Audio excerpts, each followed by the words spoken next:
Hi, my name is Ashley. I'm from Imaginative Libraries, and I am going to show you how to make easy homemade finger paints. Last night I experimented with 5 different finger paint recipes to find out which was the easiest to make and could be stored the longest.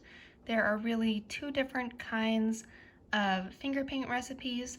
There is finger paint that can be made out of cornstarch or finger paint that can be made out of flour. This flour finger paint stayed the same consistency overnight while the cornstarch hardened. So we are going to make this flour finger paint recipe today. To make flour-based finger paint, you need a 1/4 cup of all-purpose flour that I put directly into the small pan over medium-low heat, and 1 cup of water that I'm going to pour slowly into the pan. Now, all we're going to do is whisk this mixture continuously for about 5 minutes until it thickens.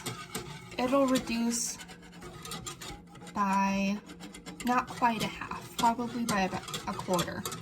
And then when it has started to reduce, I'm going to add a couple drops of the food color of my choice.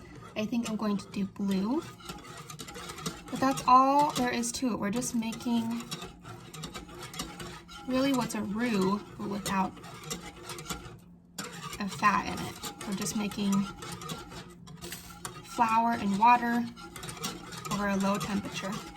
You'll want to let your finger paint cool down a couple minutes before you use, but really that's how easy it was to make homemade finger paint. And this should last a couple days, at least in the fridge. So thank you everyone for watching. I'll see you next time.